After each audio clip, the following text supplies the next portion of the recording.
পুরুষ সমাজ। আমরা যদি আপনাদের রায়ের সমর্থনে জাতীয় সংসদে নির্বাচিত হই, তাহলে মায়েরা হলেন নারী জাতি, মায়ের জাতি, সম্মানের জাতি। একজন দার্শনিক বলেছেন, তোমরা যদি আমাকে একটি মা দাও, শিক্ষিত মা দাও, তাহলে আমি তোমাদের একটি শিক্ষিত জাতি দেব। ছেলে মেয়ে সন্তানকে ভালোভাবে সৎ, যোগ্য, দক্ষ সমাজের সুনাগরিক হিসেবে গড়ে তোলার ক্ষেত্রে মায়েদের ভূমিকা সবচেয়ে বেশি। এমন একটা সময় ছিল আমাদের মায়েদের শিক্ষা দীক্ষা কম ছিল, কিন্তু তাদের ছেলেদের পাশে, মেয়েদের পাশে তারা বসে থাকতেন। আর ছেলেরা, মেয়েরা মা এই বসে থাকার কারণে মা হয়তো পড়াশোনা তেমন জানতেন না, কিন্তু মা যে বসে থাকতেন, ওই সমস্ত মায়েরা বসে থাকার কারণে তাদের ছেলেরা ডাক্তার, ইঞ্জিনিয়ার, সচিব। কিন্তু বর্তমান সময়ে মোবাইলের যুগ, টেলিভিশনের যুগ ইত্যাদি ইত্যাদি কারণে দেখা যাচ্ছে ছেলে মেয়ে পড়াশোনা করতেছে আর মা মোবাইল চালাচ্ছে, টেলিভিশন চালাচ্ছে। যার কারণে পারিবারিক পরিবেশে মায়েদের যে ভূমিকা, সেই ভূমিকা যদি যথার্থভাবে পালন করা হয়, তাহলে আমাদের পরিবারটা আদর্শিকভাবে গড়ে ওঠে এবং এখান থেকে ছেলেরা আদর্শিক প্রশিক্ষণ পায়। সবচেয়ে বড় শিক্ষা কেন্দ্র হলো নিজের পরিবার। নিজের পারিবারিক পরিবেশে মা যদি তার ছেলে মেয়েকে নৈতিক শিক্ষা দেয়, বড়দেরকে সম্মান করা, ছোটদেরকে স্নেহ করা, সালাম দেওয়া, পথে দাঁড়ালে মানুষের সাথে ভালো ব্যবহার করা, পারিবারিক পরিবেশে এই বিষয়গুলো যদি বেশি চর্চা হয়, তাহলে ওই সন্তানটা আদর্শ নাগরিক হিসাবে গড়ে ওঠে। তাহলে আমাদের সবচেয়ে বড় শিক্ষা কেন্দ্র হলো পরিবার। এই জন্যে এই পরিবারের সবচেয়ে বেশি ভূমিকা হলো মা বোনদের। মা বোনরা যদি এই ক্ষেত্রে ভূমিকা পালন করেন, তাহলে আমাদের পরিবারটা হবে আদর্শ পরিবার, আমাদের সমাজটা হবে আদর্শ সমাজ। এই ক্ষেত্রে আপনাদের ভূমিকা পালন করা একান্ত জরুরি। ইসলাম প্রতিষ্ঠিত হলে, আমরা যদি ক্ষমতায় যাই, তাহলে পারিবারিক বৈঠক চালু করা। পরিবারের যিনি আয় রোজগার করেন তার অর্থ শর্ত কম, চাকরিতে হয়তো বেতন কম পান, কিন্তু পারিবারিক পরিবেশে বসে যদি সবাই পরামর্শ করে, ছেলে, মেয়ে, স্ত্রী, স্বামী বসে যদি পরামর্শ করে আমাদের পরিবারের আয়, ইনকাম, এই পরিবার কিভাবে আমার ছেলে মেয়ে পড়াশোনা হবে, কিভাবে সংসার চলবে। সামনে আমাদের হিন্দু ভাই বোনদের দুর্গা পূজা আসছে, মুসলমানদের দুইটা ঈদ। এই ঈদ উদযাপন কিভাবে আমরা করব, দুর্গা পূজা কিভাবে উদযাপন করব, পারিবারিক পরিবেশে যদি বসে পরামর্শ করা হয়, তাহলে পরিবারটা সুন্দরভাবে চলে। অর্থনীতি কম হলেও পরিবারের মধ্যে একটা ভ্রাতৃত্বের বন্ধন, ভালোবাসা, মহব্বত থাকে। কিন্তু সেখানে যদি পারস্পরিক আলাপ আলোচনা না থাকে, যে যার মতো, স্বামী স্বামীর মতো, স্ত্রী স্ত্রীর মতো, ছেলে ছেলের মতো যদি ভূমিকা, তাহলে ওই পরিবারটা বিশৃঙ্খল হয়ে যায়। সেই পরিবারে অশান্তি নেমে আসে। যদি স্বামী পরিবার যথাযথ পালন না করে, স্ত্রী যদি স্বামীর আনুগত্য না করে, ছেলে মেয়েরা যদি মায়ের আনুগত্য না করে, যত টাকা পয়সা থাকুক না কেন, সেই পরিবারটা সুন্দরভাবে চলে না। সেখানে সবসময় বাদানুবাদ, হিংসা, বিদ্বেষ, ঝগড়া, বিভেদ, বিচ্ছেদ এগুলো চলতেই থাকে। এজন্যে আমরা পারস্পরিক পরামর্শের ভিত্তিতে আমরা আমাদের পরিবারটা চালাবো, তাহলে আমাদের পরিবারটা হবে আদর্শ পরিবার। এরপরে যদি আমরা আপনাদের রায় সমর্থনে আমরা রাষ্ট্র ক্ষমতায় যাই, মায়েদের মাতৃকালীন সেবা, মায়েদের প্রসূতি সেবা, মায়েদের অসুস্থতা। আজকে আপনার স্বামী সামান্য ইনকাম করে, কারোর স্বামী হয়তো রিক্সা চালায়, ঠেলা চালায়, কিন্তু মায়েরা অসুস্থ হয়ে পড়লে তাদের চিকিৎসার ব্যবস্থা নাই। এজন্য আমরা যদি আপনাদের রায়ে আমরা নির্বাচিত হই, মায়েদের যাবতীয় চিকিৎসার ক্ষেত্রে আমরা ওয়ার্ড ভিত্তিক খোঁজ খবর নিয়ে আমরা মা বোনদের মাতৃকালীন, প্রসূতিকালীন বিভিন্ন সেবা, বিভিন্ন চিকিৎসা ইত্যাদির বিষয়ে আমরা ভূমিকা পালন করব। এরপরে রাষ্ট্রীয়ভাবে মায়েদের বিভিন্ন ক্ষেত্রে বিভিন্ন বরাদ্দ আসে, ওই বরাদ্দগুলো যথাযথভাবে আমরা পৌঁছে দিব। যদি একজন সৎ লোক, ধার্মিক লোক নির্বাচিত না হয়, হিন্দু সম্প্রদায়ের মধ্যে যে সমস্ত আমার মা বোনেরা আছেন, ওই সম্প্রদায়ে যারা ধর্ম পালন করেন, ওই হিন্দু মা বোনরা হলো ওই পরিবারের, ওই সমাজের আদর্শ। তাদেরকে সবাই সম্মান করে, শ্রদ্ধা করে।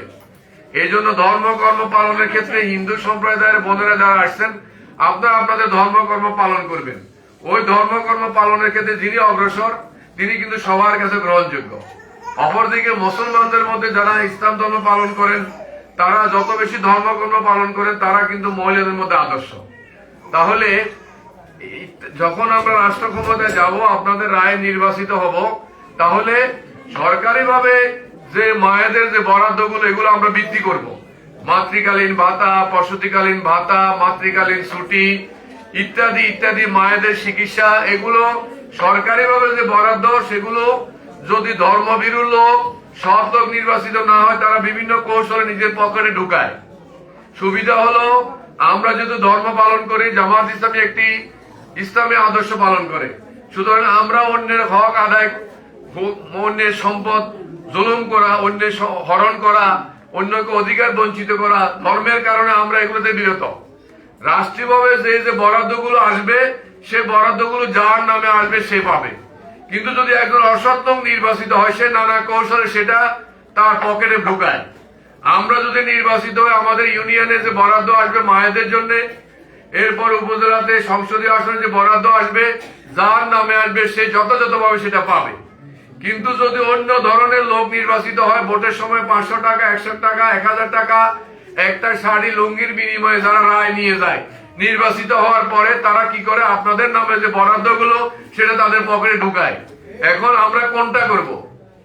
আমরা কি আপনাদেরকে 500 টাকা, 1000 টাকা, 2000 টাকা দিয়ে ভোট নিব, বাকি আপনাদের জন্য যে বরাদ্দটা আমাদের পকেটে ঢুকাবো, কোনটা বলেন? কোনটা করব?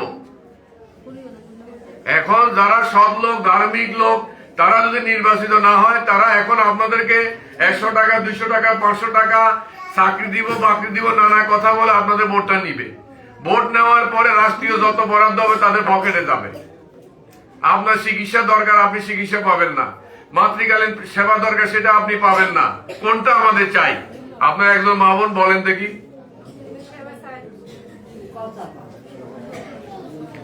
যদি আমরা রাষ্ট্র ক্ষমতায় যাই, আমরা নিজেরা খোঁজ খবর নিয়ে আপনাদের জিনিসগুলো আমরা পৌঁছাই দিব। আর যদি আপনারা নানাভাবে আপনাদের স্বামী দ্বারা, ছেলে দ্বারা, সন্তান দ্বারা প্রভাবিত হয়ে যদি আপনি একটা শাড়ি নিলেন, একটা 500 টাকা নিলেন, এর বিনিময়ে যদি আপনার ভোটটা দিয়ে দেন, তাহলে আপনার জন্য এখানেই শেষ। আর যে বরাদ্দটা আসবে, ইউনিয়ন পরিষদে চাউলের বরাদ্দ আছে, তারপর ইউনিয়ন পরিষদে নানা রকম বরাদ্দ আছে, এই বরাদ্দগুলো আপনি পাবেন না। তখন ও বলবে, আমি তো 1000 টাকা নিয়ে আপনার ভোট নিছি, আপনি তো 1000 টাকার বিনিময়ে আমাকে ভোট দিচ্ছেন, এখন তো আপনি আমার কাছে কিছুই পাবেন না। এখন আমরা কোনটা চাই? কি এখন 500 টাকা, 1000 টাকা চাই, একটা শাড়ি চাই, না রাষ্ট্রীয় যে বরাদ্দগুলো আসবে সেটা চাই? সেটা চাই। যদি সেটা চান, তাহলে যারা এখানে আসছেন, যারা আসে নাই, সবাইকে এই কথা বুঝাইতে হবে যে 54 বছরে বিভিন্ন মার্কার ভোট দেওয়া হয়েছে কি হয় নাই? 5 বছর পর পর নির্বাচন হয়, নির্বাচনের সময় সবার মূল্যায়ন থাকে, নির্বাচন চলে গেলে আর কোনো খবর থাকে না। এখন আমাদের কাজ হলো সারা বছর, আমাদের কাজ হলো, বন্যা যে হয়েছে, আমরা কি রাষ্ট্রীয় দায়িত্বে ছিলাম? আমরা আমাদের নিজেদের বিবেক থেকে, নিজের পকেট থেকে টাকা দিয়ে আমরা বন্যায় মানুষের পাশে দাঁড়াইছি। করোনার সময় আমরা আমাদের নিজেদের পকেটে টাকা দিয়ে মানুষের পাশে দাঁড়াইছি। এরপর আমাদের একজন শ্রমিক লোক, সে অসুস্থ, তার চিকিৎসার জন্য আমরা নিজেদের পকেটে টাকা দিই। আমাদের একজন গরিব পরিবারের লোক, মানে স্বামী আপনার রিক্সা চালায়, ঠেলা চালায়, তার ইনকাম কম, তার ছেলে মেয়ের পড়াশোনার জন্য আমরা নিজেরা সহযোগিতা করি। একজন লোক ঘর নির্মাণ করতে পারতেছে না, আমরা 1 বান টিন বা 2 বান টিন কিছু খরচ দিয়ে তার ঘরটা করে দিই। এটা তো আমরা রাষ্ট্রীয় ক্ষমতায় যাই নাই, তারপরে এগুলো করি। যদি আপনাদের রায় আমরা নির্বাচিত, তাহলে আমাদের সরকারি বরাদ্দ আসবে, একজনের ঘর করে দেওয়া, একজন চিকিৎসা করা ইত্যাদি, আমাদের আর্থিক স্বাবলম্বী আমরা হব, তখন আমরা বেশি বেশি করতে পারবো। এখন যদি আপনারা দাঁড়িপাল্লায় ভোট না দিয়ে অন্য মার্কায় দেন, আপনাদের অনেক মূল্যায়ন হবে, বাড়িতে বারবার আপনাদের কাছে যাইবে, ফোন করবে, কারে দিয়ে আপনার দুর্বল করতে পারবে, তাকে বলবে যে অমুক বাড়িতে অমুক লোক দুর্বল, আপনার আত্মীয়, আপনি যান হাত পায়ে ধরেন, এই করে সেই করে, যে আপনি ভোটটা এখন দিয়ে দেন, তাহলে দেখা যাবে যে 5 বছর আপনার আর কোনো খবর থাকবে না। এখন আমরা কোনটা চাই? হ্যাঁ, যদি আপনারা রাষ্ট্রীয় সেবা চান, তাহলে হিন্দু আমাদের মা বোনেরা যারা আছেন, আপনাদের বিভিন্ন পূজা আছে, আপনাদের মধ্যে কন্যা দায়গ্রস্ত আছে, আপনাদের চিকিৎসার প্রয়োজন আছে, আপনাদের মধ্যে দরিদ্র আছে, এই জিনিসগুলো যদি দাঁড়িপাল্লা বিজয় হয় তাহলে আমরা খুঁজে খুঁজে খুঁজে খুঁজে এগুলো আমাদের দায়িত্বশীলদের মধ্য দিয়ে আমরা সেগুলো পৌঁছাই দিব।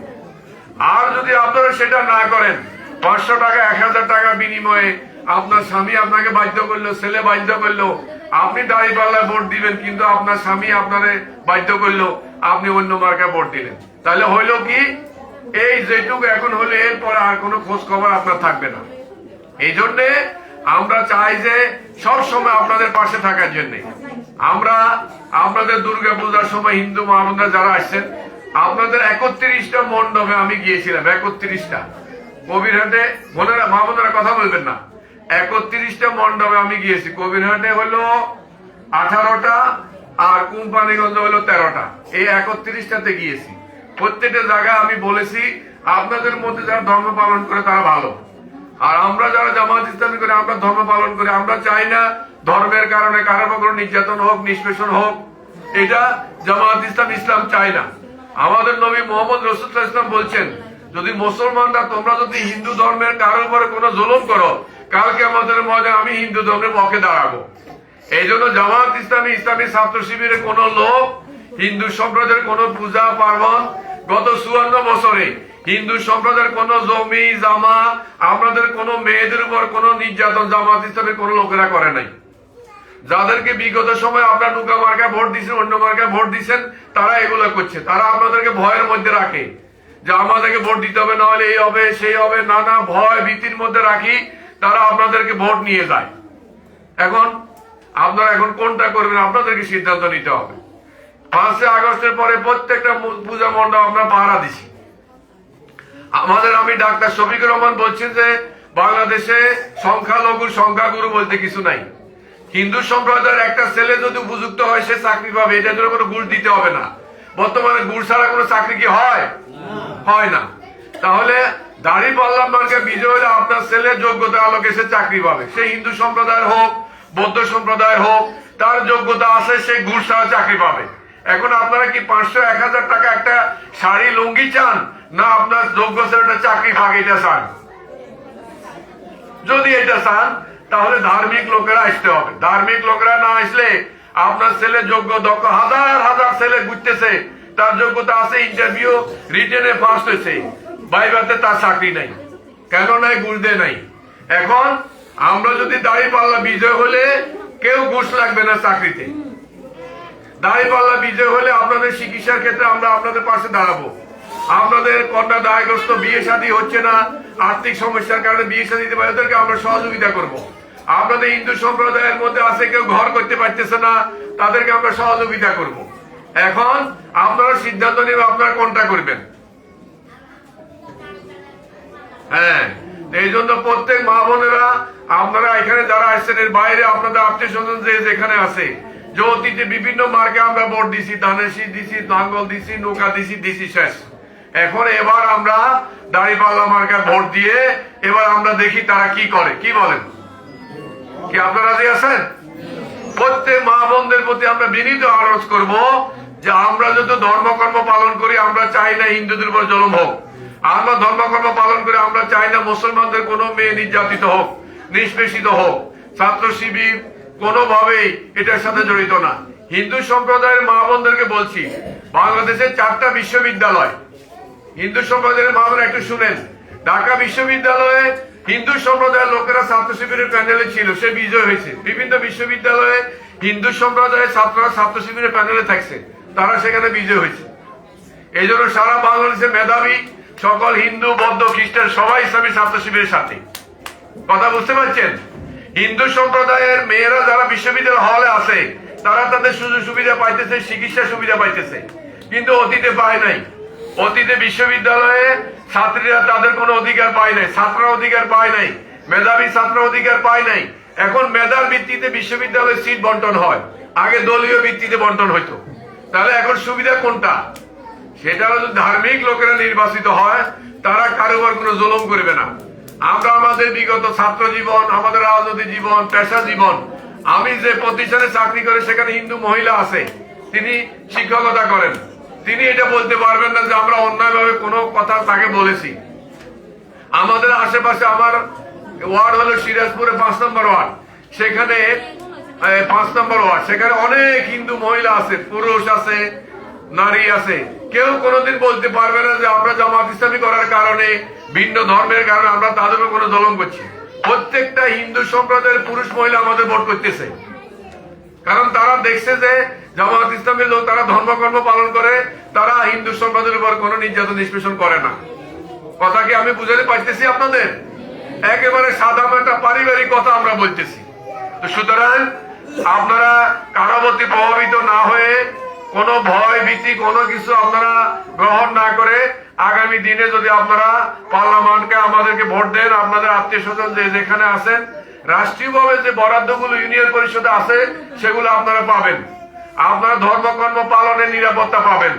মা বোনেরা, মুসলমান মা বোনেরা আপনারা এবং হিন্দু মা বোনেরা যারা যেখানে চাকরি করেন, আপনারা বিভিন্ন জায়গায় চাকরি করেন, কারো চাকরি বাকরিতে যাওয়ার ক্ষেত্রে কোনো ইসলাম বাধা সৃষ্টি করবে না। আপনি স্ব ধর্মীয় লেবাস পরে আপনি যাবেন। আপনারা আসা যাওয়ার পথে যে নিরাপত্তা, সে নিরাপত্তা ব্যবস্থা আমরা করব। কোন দুষ্কৃতিকারী, কোন মা বোন তার কোথাও যেতে হলে, প্রয়োজনে বাজারে যেতে হলে, তিনি কোনো কাজে যেতে হলে তার নিরাপত্তা থাকবে। কেউ আপনাদের নিরাপত্তা বিঘ্নিত করতে পারবে না। আমাদের দায়িত্ববান লোক থাকবে, কোন সন্ত্রাস পথে ঘাটে বাধা সৃষ্টি করতে পারবে না। কথা কি আপনাদের আমি বুঝতে পারতেছি? তাহলে আপনাদের সম্পদ, আপনাদের জীবন, আপনাদের ছেলে মেয়েদের চাকরি, আপনাদের ধর্মকর্ম পালন, আপনাদের রাষ্ট্রীয় সুযোগ সুবিধা, ইউনিয়ন পরিষদের সুযোগ সুবিধা শতভাগ ধর্মভিত্তিক লোকেরা আমরা নির্বাচিত হলে আপনারা পাবেন। আর যারা অন্য মার্কা, ধানের শীষ বা অন্য মার্কায়, তারা ভোটের সময় নানাভাবে নানা কিছু আপনাদেরকে বলবে, নানা প্রলোভন দিবে, এই করবো সেই করবো। ভোট শেষ হয়ে যাওয়ার পরে তারা এটা করবে না। বিগত 54 বছরে প্রমাণিত হয়েছে, আপনারা নিজেরা জানেন। আমাদের যারা ইউনিয়ন পরিষদের মেম্বার হয়েছে, চেয়ারম্যান হয়েছে, তারা কোন বিষয়ে হিন্দু বোনদেরকে, হিন্দু ভাইদেরকে বঞ্চিত করে নাই। যেটুকু পাওয়া সেটুকুই তারা দিছে। এই জন্য আপনাদের প্রতি সাদা মাঠা আমার যে কথা, সেটা হলো আমরা ধর্মকর্ম পালন করি, আমরা কারোর উপর জুলুম হোক এটা চাই না। হিন্দু বলেন, মুসলমান বলেন, খ্রিস্টান বলেন, হিন্দু মেয়েরা স্কুল কলেজে যাবে, কোনো বাধা সৃষ্টি হবে না। হিন্দু ছেলেরা তারা মেধার ভিত্তিতে চাকরি পাবে, কোনো ঘুষের দরকার হবে না। এখানে হিন্দু সম্প্রদায় বলে আপনাদের কোনো দাবি রাখা হবে না। আপনারা আপনাদের ধর্মকর্ম পালন করবেন স্বাধীনভাবে। 5 আগস্টের পরে আমরা নিরাপত্তা দেওয়ার কারণে হিন্দু সম্প্রদায় প্রায় 1300-র মতো নতুন হিন্দুদের মণ্ডপ হয়েছে, নতুন মণ্ডপ হয়েছে প্রায় 1300-র মতো সারা বাংলাদেশে। আগে যা ছিল সেগুলো তো চলছে, আর প্রায় 1300 নতুন করে সুন্দর অনুকূল পরিবেশ থাকার কারণে হয়েছে। আগামী দিনে হিন্দু সম্প্রদায় আরো নতুন নতুন মণ্ডপ আপনারা করবেন, কেউ বাধা সৃষ্টি করবে না। স্বাধীনভাবে আপনার ধর্ম পালন করবেন। এবং মুসলমান মায়েদেরকে অপপ্রচার করা হয়, ইসলাম যদি প্রতিষ্ঠিত হয় আপনাদের ঘর থেকে বাড়িতে পারবেন না। ইসলাম যে সমাজে প্রতিষ্ঠিত ছিল সেই সমাজে নারীরা নির্বিঘ্নে চলাফেরা করছে, কেউ কোনো বাধা সৃষ্টি করে নাই। কারণ সবাই ধর্মকর্ম পালন করে, সবাই মায়ের মর্যাদা বুঝে, নারীর মর্যাদা বুঝে, বোনের মর্যাদা বুঝে। যে ইসলাম নারীর কি মর্যাদা দিয়েছে, বোনের কি মর্যাদা দিয়েছে, ভাবির কি মর্যাদা দিয়েছে, ইসলাম এগুলো পালন করার কারণে কারো প্রতি কোনো জুলুম করা হয় না। এখন কি আপনারা আশ্বস্ত হইতে পারছেন? সুতরাং আপনারা এখানে যারা আসছেন, যারা আসেন, সবাইকে বলবেন যে আমাদেরকে প্রার্থীর পক্ষ থেকে স্পষ্ট বলা হয়েছে আমরা মুসলমান ধর্ম আমরা নির্বিঘ্নে পালন করব। যেখানে আমার যাওয়া প্রয়োজন, হজে যাবেন, আপনার ডাক্তারের কাছে যাবেন, আপনার কর্ম আছে কর্মে যাবেন, আসা যাওয়ার ক্ষেত্রে আপনার নিরাপত্তা দেওয়া হবে। এবং আমাদের আমি ডাক্তার শফিকুর রহমান বলেছেন যে মহিলারা যে কর্ম করে 8 ঘন্টা, সেই কর্ম ওই কর্মক্ষেত্রে 3 ঘন্টা কমায় দেওয়া হবে। কথা কি বুঝছেন আপনারা? তো কেউ কেউ এটার অপপ্রচার করে বলে যে মহিলাদেরকে ঘর থেকে বের না হওয়ার ব্যাপারে বলছে। কি বলছে? যে 8 ঘন্টা কর্ম করেন যারা চাকরি করেন, সেখানে আপনাদের কর্মঘন্টা 5 ঘন্টা করে দিব। তাহলে ওই কর্মের ক্ষেত্রে আপনার 3 ঘন্টা কি হয়েছে? কমে গেছে। আপনি স্বাধীনভাবে নিরাপত্তা ভয়হীন সংখ্যাহীন ভাবে আপনি যেতে পারবেন। বরং আমাদের লোকেরা আপনাকে নিরাপত্তা দিবে, আপনাকে খালাম্মা বলবে, আপনাকে ফুফু বলবে, আপনাকে শাশি বলবে, আপনাকে জেঠি বলবে, আপনাকে খালতো বোন বলবে না, আপনাকে ভাবি বলবে না। কথা বুঝছেন? অনেকে এই কথা এগুলা বলে কাছে গিয়ে তাদের মনের ভিতরে যে বিভিন্ন অশ্লীল চিন্তা ভাবনা আছে তারা এগুলো প্রতিষ্ঠিত করে। এই জন্যে নারী জাতি তারা তাদের মর্যাদা পাবে, মা মায়ের মর্যাদা পাবে। এখন অনেক ছেলে আছে বিয়ে শাদী করার পরে বউকে নিয়ে চলে যায়, মাকে রাখি চলে যায়। এরকম হচ্ছে কি হচ্ছে না? কথা বলেন তো। তাহলে ইসলাম প্রতিষ্ঠিত হলে ছেলে স্ত্রীর মর্যাদা যেমন দিবে, মায়ের মর্যাদা সেমন ঠিক তেমন দিবে। ছেলে বিয়ে শাদী করে বউ নিয়ে চলে যাবে না। এভাবে অনুপ্রেরণামূলক ধর্মীয় বিভিন্ন কর্মসূচি নেওয়া হবে। কথাকে বুঝতে পারছেন? সুতরাং আপনারা অনেকে অশান্তি ছেলেরা বড় করছেন, বিয়ে শাদী করার পরে ছেলেটা আপনাকে রাখি আপনার বউ নিয়ে চলে গেছে। হচ্ছে কি হচ্ছে না? যদি ধর্মভিত্তিক সমাজ প্রতিষ্ঠিত হয়, ইসলাম সমাজ প্রতিষ্ঠিত হয়, তাহলে ওই ছেলেকে বুঝানো হবে ধর্মীয় ভাবে। আলেম ওলামারা তাদেরকে মায়ের মর্যাদা বুঝাবে, স্ত্রীর মর্যাদা বুঝাবে, তাদেরকে স্ব দায়িত্ব পালন উপযোগী করে তাদের গড়ে তুলবে। তাহলে এরপরে মোবাইলের কারণে অনেক পারিবারিক ভাঙ্গন দেখা দিচ্ছে। মেয়ে এখন উপযুক্ত হয় নাই, ছেলে উপযুক্ত হয় নাই, তারা মোবাইলে যোগাযোগ করে করে পারিবারিক ভাঙ্গন দেখা দিচ্ছে কিনা বলেন? বা মা একেবারে এই সমস্ত কারণে, মেয়ের আচরণের কারণে ছেলেরা এখানে অনেক মা স্টক করতেছে কি করতেছে না? তাহলে এই যে মোবাইলে অশ্লীল ছায়াছবি আসতেছে কি আসতেছে না? যদি আমরা দাঁড়িপাল্লা বিজয়, তাহলে মোবাইলে অশ্লীল গুলো আর আসবে না। এগুলো রাষ্ট্রীয়ভাবে আইন করে বন্ধ করে দিবে। একজন উপযুক্ত মেয়ে, একটা উপযুক্ত ছেলে যদি উলঙ্গ ছবি দেখে, তাহলে তার নীতি নৈতিকতা থাকবে কিনা আপনারা বলেন? তাহলে যখন এই ধরনের রাষ্ট্র প্রতিষ্ঠিত হবে, তাহলে অশ্লীল ব্যয়বহুল কার্যক্রম গুলো বন্ধ হবে। তাহলে আপনার ছেলেটা আপনার কথা শুনবে, আপনার মেয়েটা আপনার কথা শুনবে, এবং আপনার ছেলেকে বিয়ে করানোর পরে আপনাকে ছেড়ে চলে যাবে না। যদি যায়, আমাদের যারা নেতৃবৃন্দ আছে সামাজিক ভাবে আমরা এটা ফয়সালা করব যে তোমার মাকে সেবা করা তোমার দায়িত্ব। রাষ্ট্রীয় ভাবে, সামাজিক ভাবে আমরা এগুলো বুঝাবো, যাতে আপনি মা হিসাবে মায়ের মর্যাদা দেয়। আর আপনি স্ত্রী হিসাবে, অনেকে দেখা যায় স্বামী স্ত্রীর প্রতি নানা রকম খারাপ আচরণ করে, মর্যাদা দেয় না, তার ভরণ পোষণ দেয় না, এরকম আছে না নাই?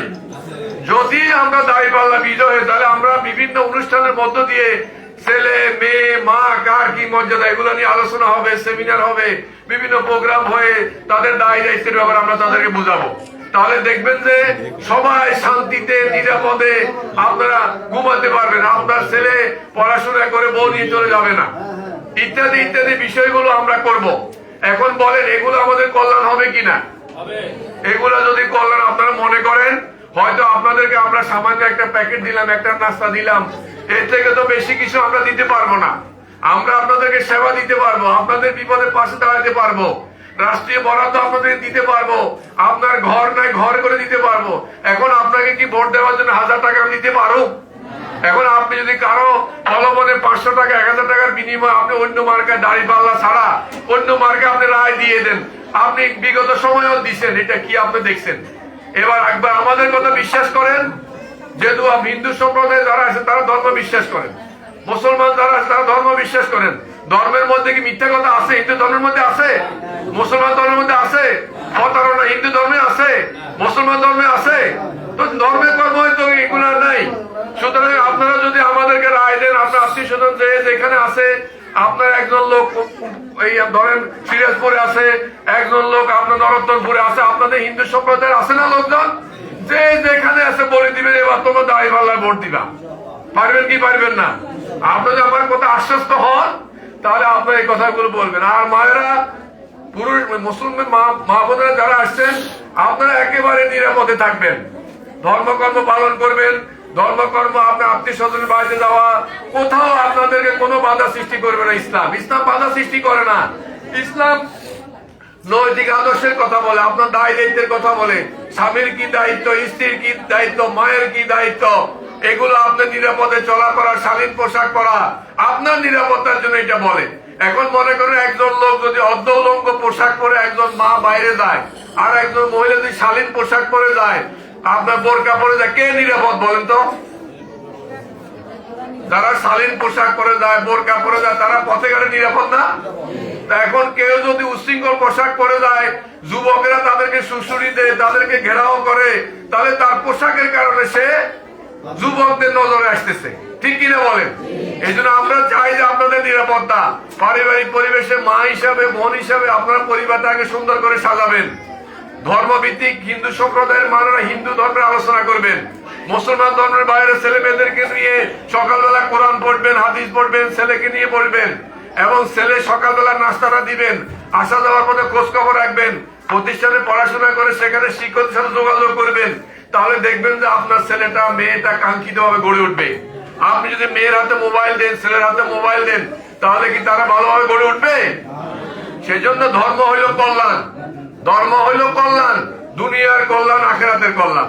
এখন আমরা কোনটা চাইবো? 500-100 শাড়ি, না আমরা সার্বিক কল্যাণ চাইবো? কোনটা?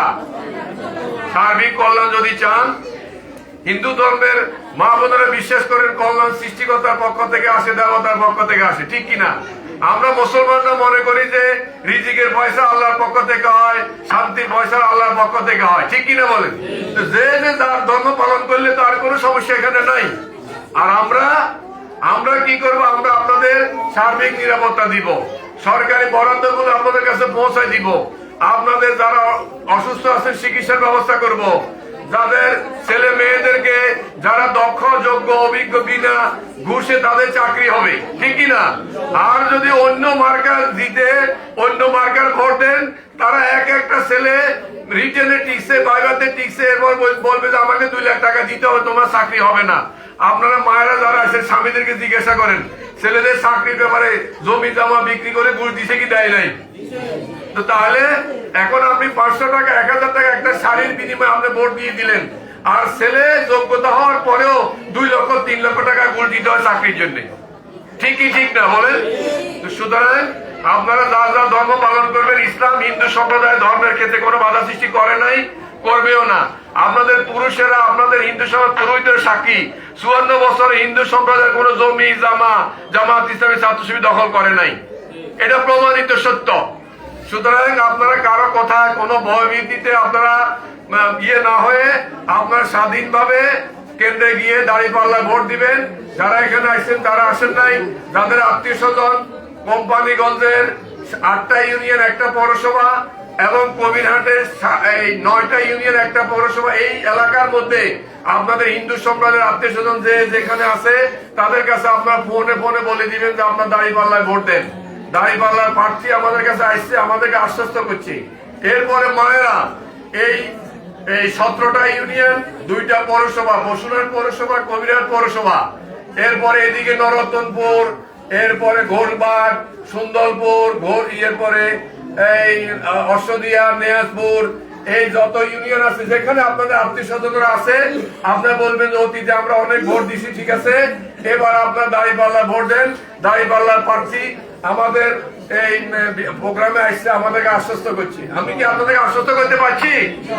ইনশাআল্লাহ আমরা নির্বাচিত হওয়ার পরে প্রত্যেকটা ওয়ার্ডে জামাতের যারা দায়িত্বশীল আছে, শিবিরের দায়িত্বশীল আছে, তাদের মাধ্যমে তালিকা করে আমরা আপনাদের পাশে দাঁড়াবো ইনশাআল্লাহ। তো আপনারা অনেক কষ্ট